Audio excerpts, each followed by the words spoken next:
దేవుని నామానికి వందనాలు. ఒక చిన్న ప్రార్థన చేసుకొని మనము ధ్యానంలోనికి వెళ్దాం.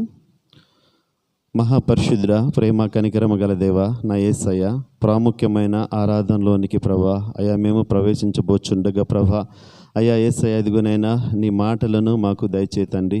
అయ్యా మీరు సహాయము చేయమని, మీ ఆత్మ సహాయము చేయమని, మీ ఆత్మ నడిపింపు దయచేయమని. అయ్యా యేసయ్య, ఇదిగోనైనా నా జ్ఞానము నా తెలివి కాదు కానీ ప్రభా యేసయ్య, ఇదిగోనైనా అయ్యా మీ జ్ఞానము ప్రభా యేసయ్య, మీ మాటలు ప్రభా అయ్యా ఇదిగోనైనా మాకు దయచేయమని, మమ్మల్ని సిద్ధపరచమని యేసయ్య పరిశుద్ధ నామములో అడుగుతున్నాను నా ప్రియ పరలోకపు తండ్రి, ఆమేన్.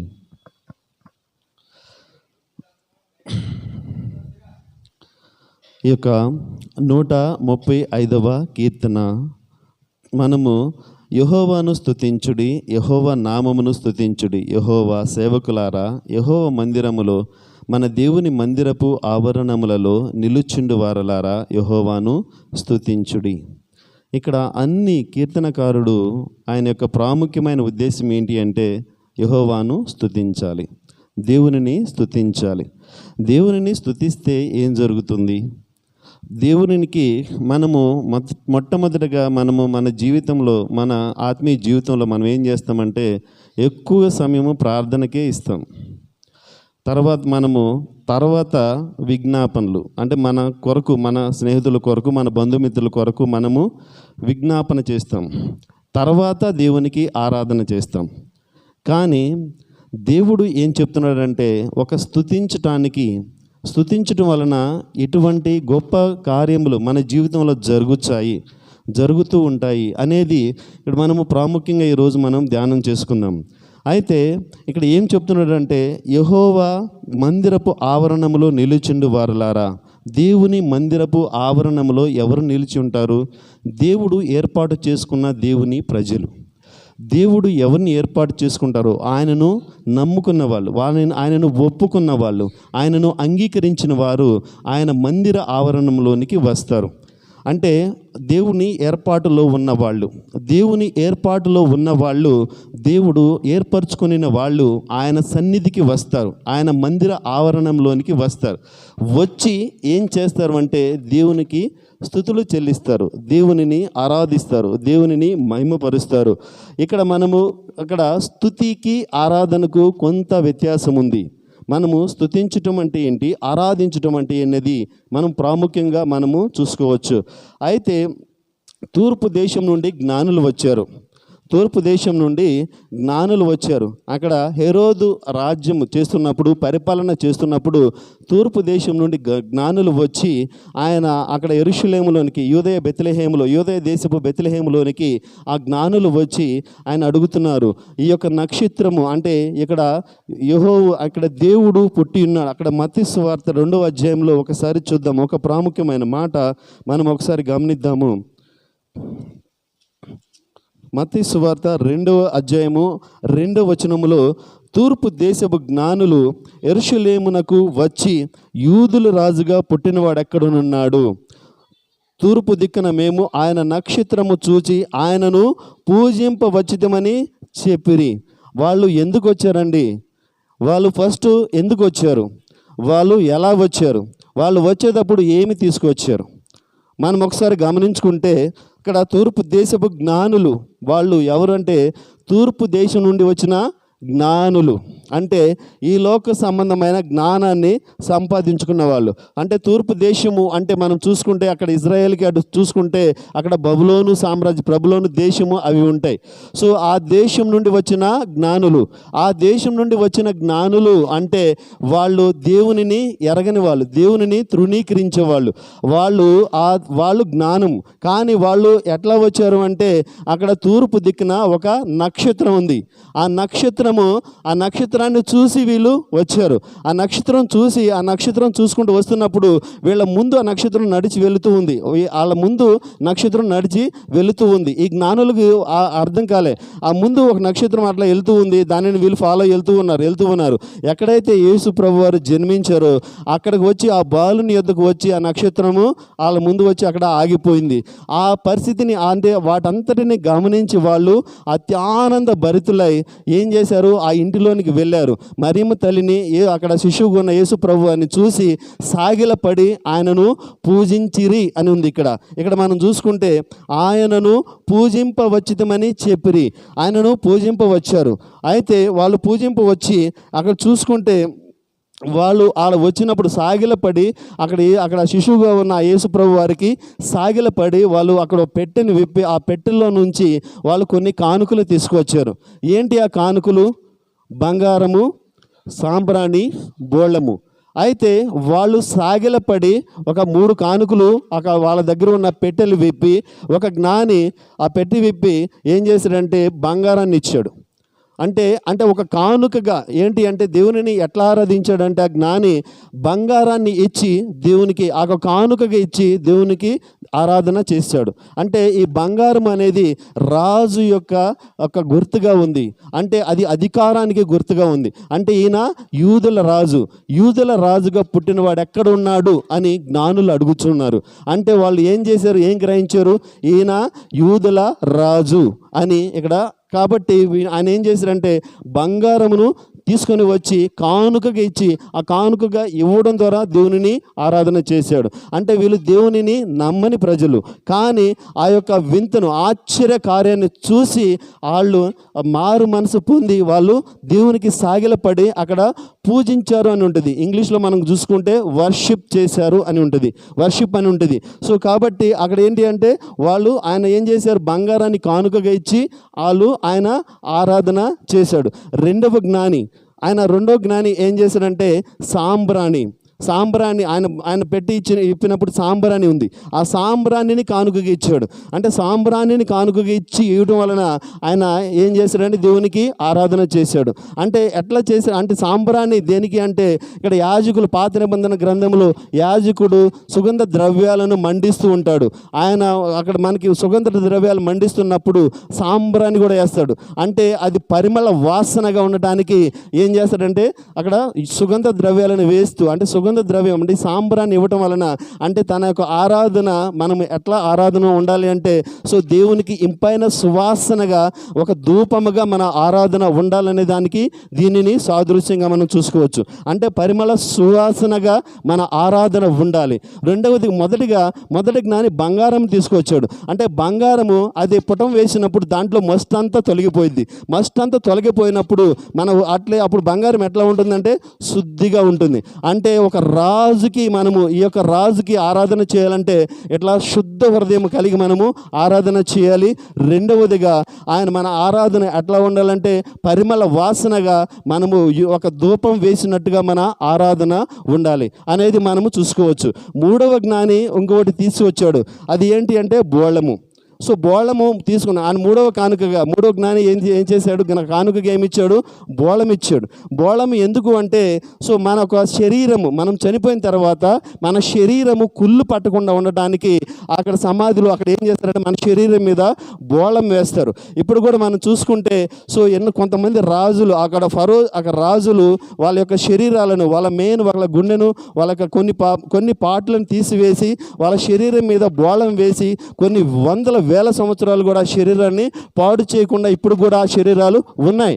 సో కాబట్టి దీనికి ఏంటి అంటే శరీరం అంటే మనము ఆ శరీరము పాడవకుండా ఉండటానికి ఈ బోళం అనేది ఉపయోగిస్తారు. సో ఈ బోళం అంటే ఎందుకు ఆ బోళం ఇచ్చాడు అంటే ఆయన పరిశుద్ధిని కుళ్ళు పట్టనీయుడు కాబట్టి ఆ పరిశుద్ధిని కుళ్ళు పట్టనీకున్నట్లు ఆ బోళం అనేది కానుకగా ఇచ్చి ఆయనను ఆరాధన చేశాడు. అంటే కానుకగా ఇవ్వటం ద్వారా ఇది ఆరాధన అయింది. సో ఇక్కడ ముగ్గురు జ్ఞానులు తూర్పు దేశం నుండి వచ్చిన జ్ఞానులు, వాళ్ళు తూర్పు దేశం నుండి వచ్చారు కాబట్టి అది బబులోను రాజ్యం నుండి వచ్చిన జ్ఞానులు, వాళ్ళు దేవునిని ఎరగని జ్ఞానులు ఆ అద్భుత కార్యాన్ని చూసి ఒక నక్షత్రము వాళ్ళు ముందుగా నడుచుకుంటూ వెళ్ళి వాళ్ళ మార్గము చూపించి అక్కడ ఆయనను ఆ యొక్క వింత అంటే ఆ శిశువు పుట్టిన దగ్గరకు వచ్చి ఆగిపోయింది. ఆ వింత కార్యం చూసి అత్యానంద భరితులై వాళ్ళు దేవునికి సాగిలపడి దేవునికి ఆరాధన కానుకలు ఇవ్వడం ద్వారా వాళ్ళు ఆరాధన చేశారు. సో అదేవిధంగా మనం గమనిస్తే ఇంకా ఈ ఆరాధన అంటే ఇంకా ఎవరెవరు ఎట్లా ఆరాధన చేశారు అంటే అట్లా ఆరాధన ఏ విధంగా మనం చేయాలి అనేది ఇక్కడ మనము ప్రాముఖ్యంగా మనం గమనించుకోవచ్చు. సో అయితే ఆరాధన అనేది ఇక్కడ స్తుతించాలి అంటే స్తుతికి ఇక్కడ యెహోవాను స్తుతించుడి, ఆయన నామమును స్తుతించుడి, యెహోవా మందిర ఆయన ఆవరణములో నివసించువారులారా ఆయనను స్తుతించండి అంటున్నాడు. సో ఇక్కడ మనం ఒకసారి యెషయా గ్రంథం 43:21లో చూసుకుంటే ఎవరు ఆయనను స్తుతించాలి?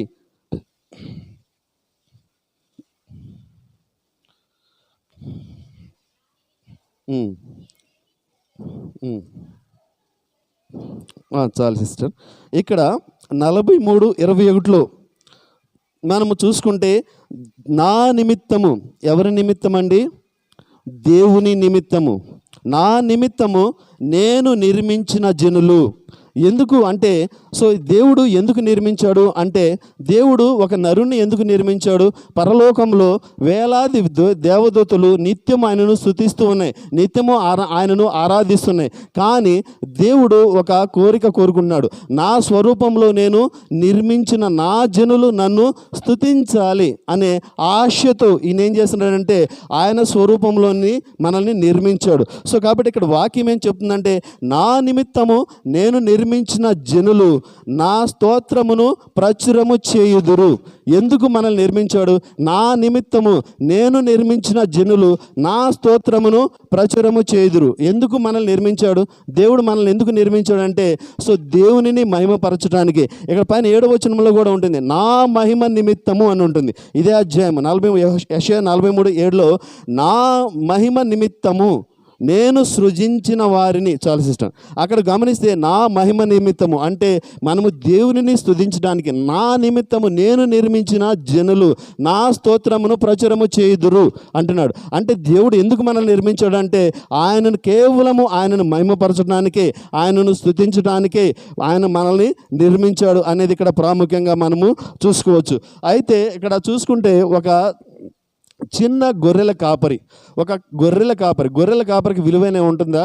ఆయన 40 సంవత్సరములు ఇశ్రాయేలు రాజ్యాన్ని ఒక చక్రవర్తిగా పరిపాలన చేశాడు. ఎట్లా చేశాడు? ఆయనకి ఏమైనా అర్హత ఉందా? ఆయన చదువుకున్నాడా? ఏమైనా ఉన్నతమైన జ్ఞానం ఉందా?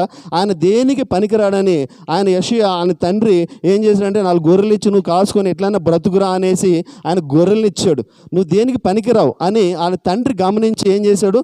గొర్రెల్ని ఇచ్చి వీటిని మోపుకొని మీరు ఎట్లయినా బతుకు అని ఇచ్చాడు. అయితే ఇక్కడ ఏం చేస్తున్నాడంటే ఆయన ఎప్పుడు ఇక్కడ దావీదు దేవునిని స్తుతిస్తూ ఉన్నాడు. కేవలము ఆయన స్తుతే ఈయన ఒక గొర్రెల కాపరి నుండి ఒక ఇశ్రాయేలు రాజ్యానికి చక్రవర్తిని చేసింది. ఎందుకు ఎట్లా చేసిందంటే ఆ యొక్క స్తుతి అంటే ఆయన స్తుతించడం అంటే దేవుని స్తుతించడం వలన ఆయన ఉన్నతంగా దేవుడు ఆయనను హెచ్చించాడు. 40 సంవత్సరములు ఇశ్రాయేల్ సామ్రాజ్యాన్ని ఒక చక్రవర్తిగా పరిపాలన చేశాడు. సో కాబట్టి ఇంత స్తుతికి ఇంత గొప్ప ధన్యత ఉన్నది అనేది మనము ఈరోజు మనము జ్ఞాపకం చేసుకోవాలి. సో కాబట్టి ఇంక మనం గమనించుకుంటే అలాగే ఒక రాజు మీదకి ఒక 3 రాజ్యాలు వచ్చినాయి. ఒక చిన్న రాజు అమోరీయులు, మోయాబీలు, మోయోనీయులు అనే మళ్ళీ అలాగే సిరియా దండు ఒక పెద్ద సిరియా దేశంలో ఒక పెద్ద సైన్యము, ఒక గొప్ప సైన్యము ఏమైంది అంటే ఒక రాజు మీదకి యుద్ధానికి వచ్చారు. ఒక రాజు మీదకి యుద్ధానికి వచ్చినప్పుడు రాజుకి అర్థం కాలే. ఒక 3 రాజ్యాలు వచ్చినాయి ఒకేసారి. ఒక చిన్న రాజు మీదకి 3 రాజ్యాలు వచ్చినాయి. అలాగే సిరియా దండు ఒక పెద్ద దండు వచ్చింది. ఒకేసారి వచ్చి పడినప్పుడు ఆ రాజుకి ఏం అర్థం కాలే. ఏం చేయాలి, ఎట్లా వీళ్ళని ఎదుర్కోవాలి అని అర్థం కాకుండా దేవుని యొద్ద విచారణ చేయడానికి అక్కడ ఉన్న యెరూషలేము ప్రజలందరినీ అక్కడ ప్రకటన చేసి ఆయన పిలిపించుకొని మనమందరము ఉపవాసం ఉండి ప్రార్థన చేద్దాం, ఉపవాసం ఉండి దేవునికి ప్రార్థన చేద్దాము అని అక్కడున్న యెరూషలేము ఆ ప్రజలందరినీ, యూదా ప్రజలందరినీ సమకూర్చి మనము ప్రార్థన చేస్తే దేవుడు మనకు ఆలోచన ఇస్తాడు, దేవుడు మనకు సహాయం చేస్తాడు అని ఆ రాజు ఏం చేశాడంటే అక్కడ ఉన్న వాళ్ళందరినీ పిలిపించి అక్కడ వాళ్ళను దేవుని దగ్గర విచారం చేసినప్పుడు ఆ యహాజియేలు అనే అతని మీద దేవుని ఆత్మ దిగివచ్చింది. దేవుని ఆత్మ దిగివచ్చినప్పుడు దేవుడు మాట్లాడుతున్నాడు. యెహోషాపాతు మీదకి ద్వారా దేవుడు మాట్లాడుతున్నాడు. నీవు యుద్ధము చేసేది దేవుడే, మీరు యుద్ధానికి వెళ్ళండి అని చేసినప్పుడు అక్కడ ఏం చేస్తారంటే కహాతీయులు, అలాగే ఇక్కడ లేవీయులు, అలాగే మనకి వీళ్ళందరూ అక్కడ ఏం చేస్తున్నారంటే దేవునికి స్తుతులు చెల్లిస్తున్నారు. ఎవరికైతే దేవుని స్తుతించే వాళ్ళు, దేవుని ఆరాధించే వాళ్ళని ఏం చేస్తున్నారంటే యుద్ధానికి వెళ్ళే ముందు క్రమంలో పెట్టాడు. యుద్ధానికి వెళ్ళే ముందు క్రమంలో పెట్టి మీరు స్తుతించండి, మీరు ఆరాధన చేయండి, దేవునికి మహిమపరచండి అని వాళ్ళు దేవుని స్తుతించండి అన్నప్పుడు వాళ్ళు యుద్ధానికి మిగిలిన వాళ్ళు మొదటి వరుసలో ఎవరున్నారు? దేవునిని స్తుతించేవాళ్ళు, పాటలు పాడేవాళ్ళు ఆ యుద్ధానికి వెళ్ళే ముందు వరుసలో ఉన్నారు. వెనక ఎవరున్నారు అంటే మిగిలిన వాళ్ళు, యుద్ధం చేసే వాళ్ళు ఉన్నారు. అప్పుడు దేవునిని స్తుతించడం వలన ఏం జరిగింది అక్కడ? సో దేవుడు అక్కడ మాటుగాండ్రు పెట్టి వాళ్ళను చంపివేయడం జరిగింది. అంటే కేవలం ఇది ఎట్లా జరిగింది అంటే యుద్ధానికి విజయం ఎట్లా వచ్చింది? అక్కడ ఇక్కడ మనం చూసుకుంటే మోయాబీలు, అమోనీయులు, మోయనీయులు, అలాగే సిరియన్లు పెద్ద దండు. అంటే ఇంతమందిని అక్కడ ఆయన ఒక రాజు, ఒక చిన్న రాజు ఏమైనా చేయగలుగుతాడా? ఏమీ చేయలేడు. కాబట్టి వీళ్ళందరినీ వాళ్ళు పొడుచుకొని చచ్చిపోయారు. దేవుడు మాటుగాండ్రు పెట్టి చంపివేశాడు. చివరిగా ఈ మాటుగాండ్రు ఎట్లా చనిపోయారు? వాళ్ళు చంపుకొని వాళ్ళు పొడుచుకొని చచ్చిపోయారు. ఇదంతా ఎట్లా జరిగింది? మనము అట్లా 2 దినవృత్తాంతములు మనము 20 అధ్యాయంలో ఎంత మనం చూస్తాము. సో ఎట్లా జరిగింది అంటే కేవలము స్తుతించడం వలన ఏమవుతుంది? శత్రు మీద విజయం అనేది మనకు దొరుకుతుంది, శత్రు మీద విజయం అనేది మనకు దక్కుతుంది. కాబట్టి సో కేవలం మనము మొదటగా మన జీవితంలో, ఆత్మీయ జీవితంలో మనం మొదటగా దేనికి మనము ప్రాముఖ్యత ఇవ్వాలి అంటే స్తుతించడానికి. మనము ప్రార్థన కంటే ముఖ్యంగా, ఆ విజ్ఞాపన కంటే ముఖ్యంగా మనము దేవునిని మొట్టమొదటిగా మనం స్తుతించడం మొదలు పెడితే సో దేవుని ఆత్మ మనల్ని కమ్ముకుంటుంది.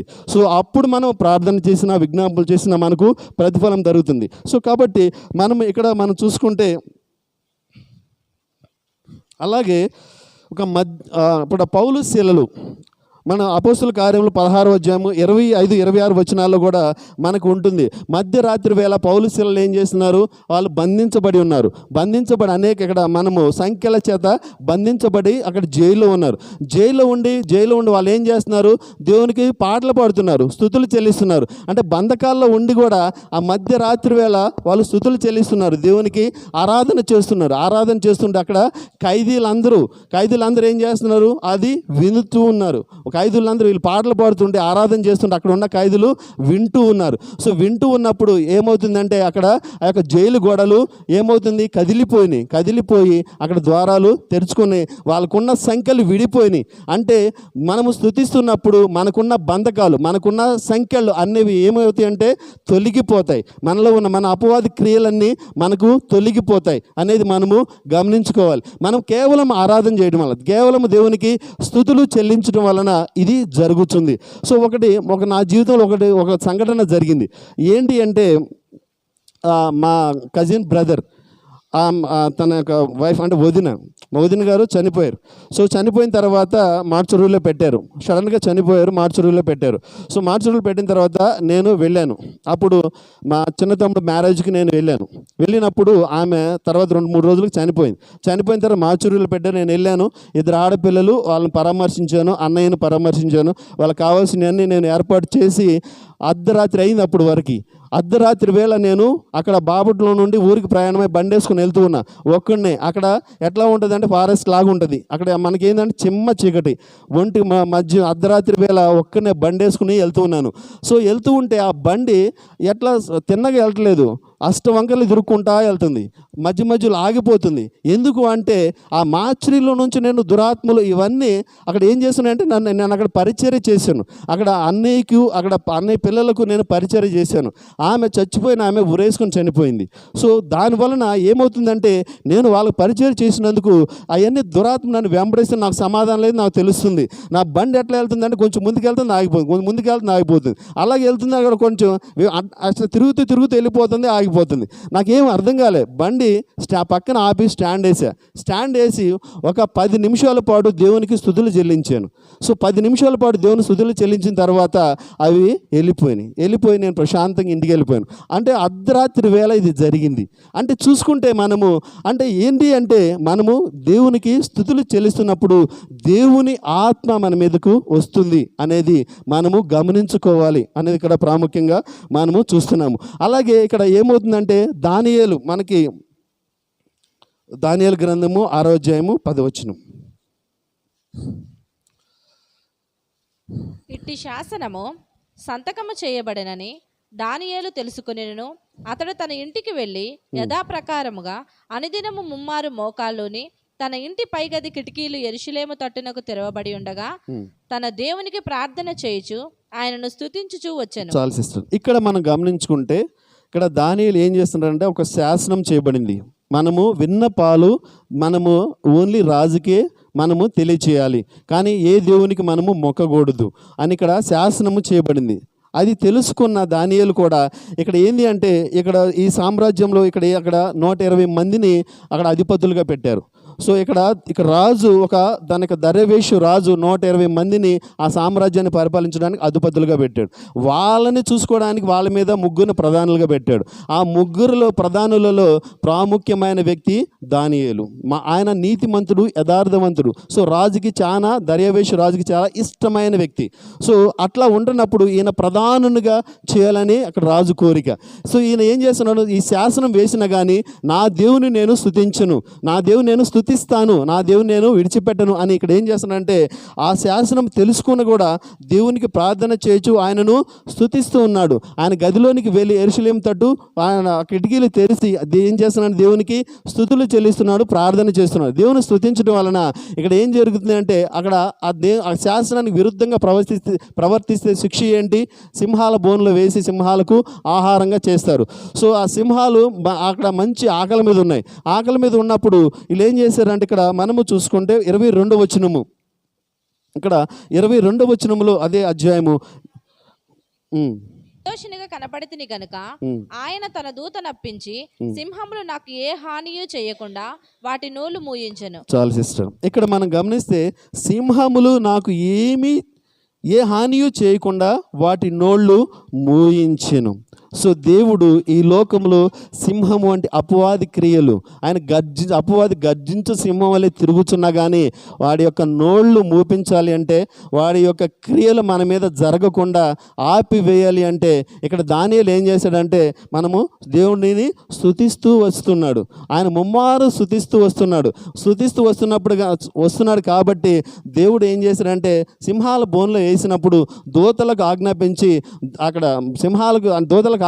సింహాల నోళ్లను మూయించేశాడు. సింహాలు ఎట్లా కూర్చున్నాయి, ఈయన ప్రార్థన చేస్తున్నాడు. అక్కడ సింహాల బోన్లో వేసినప్పుడు బహుశా నేను అనుకుంటా మళ్ళీ 2 చేతులు ఎత్తి స్తుతులు చెల్లిస్తూ ఉన్నాడు. స్తుతులు చెల్లిస్తూ ఉంటే ఆ సింహాలు ఎట్లా కూర్చున్నాయి, ఈయన ఏదో కొత్తగా చేస్తున్నాడు అనేసి ఆయన ముందు అట్లనే కూర్చున్నాయి, విజ్ఞాపన పూర్వకంగా అట్లా కూర్చుని ఉన్నాయి తినకుండా. సో కాబట్టి దేవుడు సింహం లాంటి పరిస్థితులు, అంటే భయంకరమైన పరిస్థితులు మన మీదకి వస్తున్నప్పుడు మనం ఏం చేయాలంటే కేవలము స్తుతిస్తే చాలు. దేవుని ఆత్మ అనేది మన మీద, పరిశుద్ధాత్మ దేవుడు మనల్ని కమ్ముకుంటాడు. కాబట్టి అపవాది క్రియలన్నిటినీ ఆయన తెంచివేస్తాడు, కట్ల నుండి విడిపించేస్తాడు, బంధకాల నుంచి విడిపించేస్తాడు, తెంపివేస్తాడు. సో కాబట్టి అటువంటి స్తుతి మనము చెల్లించవాలిగా ఉన్నాము. కాబట్టి అందుకోసమే మనల్ని ఏర్పరచుకున్నాడు. నా నిమిత్తము నేను నిర్మించుకున్న నా జనులు నా స్తోత్రమును ప్రచురము చేదురు. ఎందుకు మనల్ని ఏర్పాటు చేసుకున్నాడు? దేవదూతలు ఉన్నారు కదా, ఆయన ప్రతి నిత్యము స్తుతించే వాళ్ళు, ఆరాధించే వాళ్ళు ఉన్నారు కదా. కానీ మనల్ని ఎందుకు ఏర్పాటు చేసుకున్నాడు అంటే మన ద్వారా ఆయన మహిమ పొందుకోవాలని, ఆయన స్వరూపంలో ఉన్న వాళ్ళు ఆయనను స్తుతించాలని ఆయన నిర్మించుకున్నాడు. సో కాబట్టి మనము అట్టి విధంగా ఉండాలని మనము చూద్దాం. అలాగే ఇక్కడ మనం ఇప్పుడు వరకు చూసుకున్నాము. అలాగే 10 మంది కుష్ఠరోగులు అక్కడ ఏం చేశారంటే ఆయన యెరూషలేములోనికి ఒక ప్రాంతంలో యెరూషలేము పట్టణానికి అక్కడ వెళ్తూ ఉండగా ఒక ఊరిలో వెళ్తూ ఉన్నప్పుడు 10 మంది కుష్ఠరోగులు వచ్చి యేసయ్యకు దూరంగా నుంచున్నారు. అయ్యా యేసయ్య మమ్మల్ని కరుణించమని కేకలేస్తున్నారు. యేసయ్య వాళ్ళ దగ్గరకు మీరు వెళ్ళి యాజకులకు కనపరుచుకోండి అన్నాడు. కనపరుచుకోండి అన్నప్పుడు అక్కడ వాళ్ళు వెళ్తూ ఉన్న మార్గం మధ్యలో ఏం జరిగింది అంటే వాళ్ళు స్వస్థత పొందడం గమనించారు. కానీ ఒకడు మాత్రము పెద్దగా బిగ్గరగా కేకలు వేస్తూ దేవుని స్తుతిస్తూ ఆయన వెనకకు వచ్చినప్పుడు యేసయ్య ఒక మాట పలికారు, నేను 10 మంది శుద్ధులైరు కారా, మరి 9 మంది ఎక్కడున్నారు? నువ్వు అక్కడివే వచ్చావు, మిగిలిన వాళ్ళు ఎక్కడ?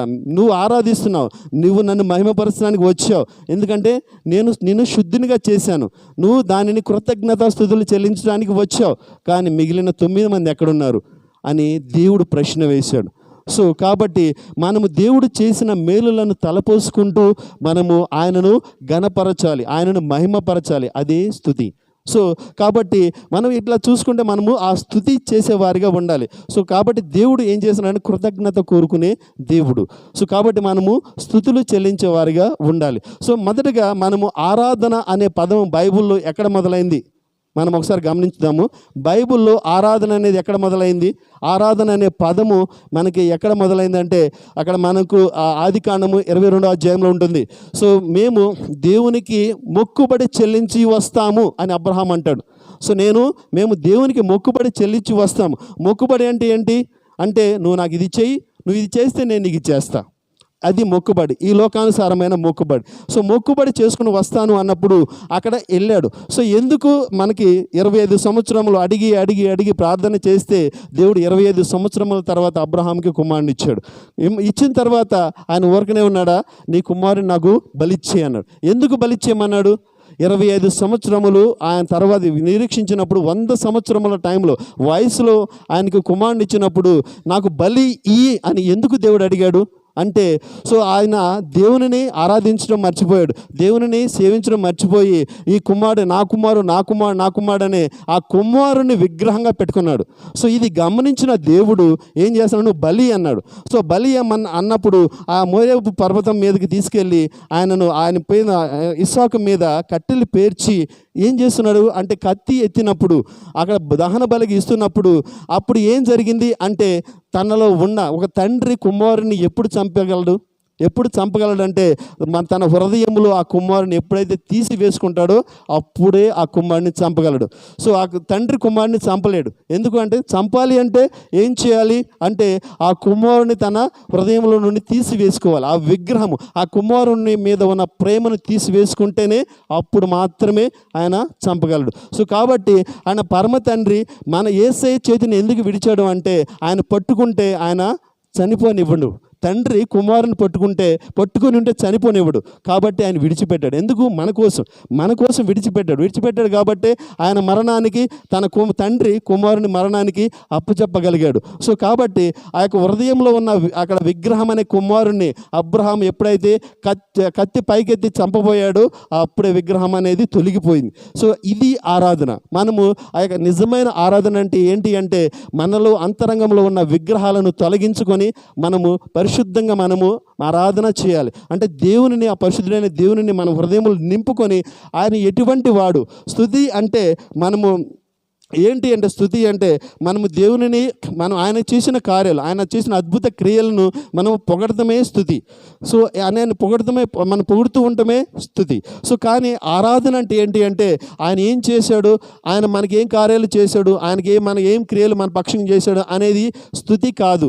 అది అంటే అది స్తుతి. ఆరాధన అంటే సో ఆయన ఏమై ఉన్నాడు, ఎంత బలవంతుడైన దేవుడు, ఎంత గొప్ప దేవుడు, ఎటువంటి దేవుడు ఆయన ఏమై ఉన్నాడో అది మన హృదయంలో స్థాపించుకొని అది మనము ఆయనను మహిమపరచడమే ఆరాధన. సో కాబట్టి మనము ఏంటి అంటే మనలో ఉన్న విగ్రహాలను, మనలో ఉన్న లోకమైన విగ్రహాలను, మనము హృదయంలో ఉన్న విగ్రహాలను తొలగించుకొని మనము ఆరాధన చేయాలి. ఇది ప్రాముఖ్యమైనది. సో స్తుతి అంటే సో దేవుడు మనకి ఏం చేశాడు? సో మనల్ని సంరక్షిస్తున్నాడు, మనల్ని పోషిస్తున్నాడు, మన అప్పులు తీరుస్తున్నాడు, మన బాధలు తీరుస్తున్నాడు. సో వీటన్నిటిని మనం జ్ఞాపకం చేసుకొని సో దేవునికి మహిమపరచడమే అది స్తుతి.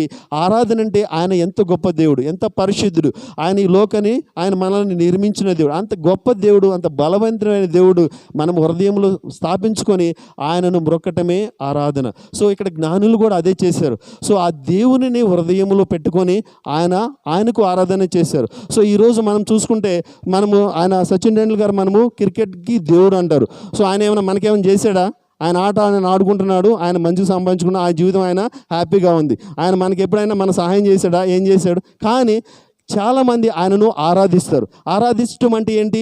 ఆయనను హృదయంలో చేర్చుకొని ఆయన చేసిన గొప్ప విషయాలను నెమరు వేసుకుంటూ ఆయనను ఆరాధిస్తూ ఉంటారు. ఇదే మనం చేయాల్సింది. మన దేవుని మన హృదయంలో ఉన్న దానిని తీసివేసుకొని మనము దేవునికి 1 పేతురు 3:16 ఉంటుంది. ఒక్కసారి ఆ మాట చూసి ముందుకెళ్దాం. మీలో ఉన్న నిరీక్షణను గూర్చి మిమ్మల్ని హేతువు అడుగు ప్రతి వానికిని సాత్వికముతోనూ భయముతోనూ సమాధానము చెప్పుటకు ఎల్లప్పుడూ సిద్ధముగా ఉండి మీ హృదయముల యందు క్రీస్తును ప్రభువుగా ప్రతిష్ఠించుడి. అప్పుడు మీరు దేని విషయమై దుర్మార్గులని దూషింపబడుదురో దాని విషయమై క్రీస్తునందున్న మీ సత్ప్రవర్తన మీ మీద అపనింద వేయువారు సిగ్గుపడుదురు. చాలు సిస్టర్. ఇక్కడ మనం ఒకటే మాట గమనించుకుంటే 16వ వచనంలో మీ హృదయముల యందు క్రీస్తును ప్రభువుగా ప్రతిష్ఠించుడి. ఇదే ఆరాధన. ఆరాధన అంటే మన హృదయంలో దేవునిని ప్రతిష్ఠించుకొని ఆయన ఎటువంటి దేవుడు, ఆయన ఎంత గొప్ప దేవుడు, ఆయన ఎంత బల పరాక్రమం కలిగిన దేవుడు అని మనము ఆయనను మహిమపరచడమే ఆరాధన. అంటే మన హృదయములలో ఏం చేయాలి? మీ హృదయముల యందు క్రీస్తును ప్రభువుగా ప్రతిష్ఠించుడి. మన హృదయములో ఆయనను ప్రతిష్ఠించుకొని మనము ఆయనకు ఆరాధన చేయాలి. సో అలాగే ఇక్కడ యెహోషువ కూడా యెరికో గోడలు ఏ విధంగా కూలిపోయినాయి అంటే అక్కడ యాజకులు 7వ దినమైన యాజకులు ఏం చేస్తున్నారు? వాళ్ళు బూరలు ఎత్తి వాళ్ళు అట్లా బూరలు ఊదుతూ 7వ రౌండ్ వాళ్ళు తిరుగుతున్నప్పుడు, ఎరుకో పట్టణం చుట్టూ తిరుగుతున్నప్పుడు వాళ్ళు బూరలు ఊదుతూ ఉన్నప్పుడు అక్కడ ఏం జరిగింది? ఎరుకో గోడలు కూలిపోయినాయి. అక్కడ ఉన్న ప్రజలందరూ పెద్ద పెద్దగా వాళ్ళు కేకలు వేస్తున్నారు. కేకలు వేస్తూ అరుస్తూ ఉన్నప్పుడు యాజకులు బూరలు ఊదుతూ దేవుని మహిమపరుస్తున్నప్పుడు ఎరుకో గోడలు కూలిపోయినాయి. అంటే శత్రు సామ్రాజ్యము కూలిపోవాలి అంటే మనం ఏం చేయాలంటే మనకు ఉన్న దేవుడు ఒక విశ్వాసికి ఇచ్చిన ఒక యుద్ధోపకరణము ఏంటి అంటే అది స్తుతి అనే ఒక యుద్ధోపకరణము. ఈ స్తుతి అనే ఖడ్గము దేవుడు మనకు ఇచ్చాడు. అది ఉపయోగిస్తే ఎంతటి బంధకాలైనా ఊడిపోతాయి, ఎంతటి శత్రువైనా ఓడిపోతాడు, మనకు విజయం అనేది దొరుకుతుంది. ఇక్కడ మనము ఎరుకు గోడలు ఏ విధంగా కూలిపోయినాయి? సో వాటిని ఏమైనా పడగొట్టడం మనుషుని వల్ల కాదు, కానీ అక్కడ అది పడిపోయింది. ఎలా కూలిపోయినాయి అంటే కేవలము దేవునిని స్తుతించడం వలన, సో దేవునిని ఆరాధించడం వలన సో ఎరుకో గోడలు కూలిపోయినాయి. అలాగే ఇక్కడ సింహాల నోళ్ళు మూయించబడింది. ఎట్లా మూయించబడింది? అక్కడ దానియేలు ఆరాధించడం వలన, స్తుతించడం వలన. సో అలాగే పౌలు శీలలు అక్కడ గోడలు, జైలు గోడలు ఆయన బద్దలైపోయినాయి. అక్కడ డోర్లు తెరుచుకుపోయినాయి. వాళ్ళకున్న బంధకాల సంఖ్యలన్నీ తెగిపోయినాయి. ఎట్లా తెగిపోయినాయి? కేవలము ఆరాధించడం వలన.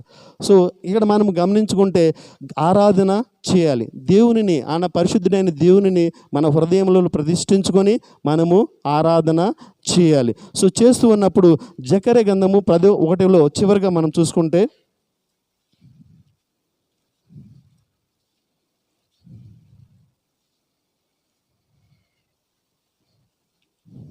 10వ అధ్యాయము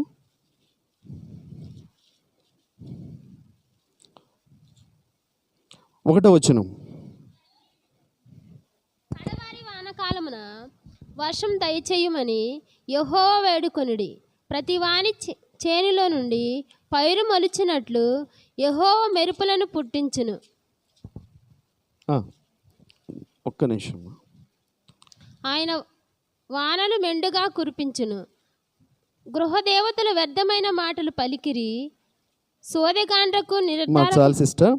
ఇక్కడ కడవరి వానకాలమున వర్షము దయచేయమని యెహోవాను వేడుకొనిడి, ప్రతి వాని చేనులోను పైరు మొలిచినట్లు.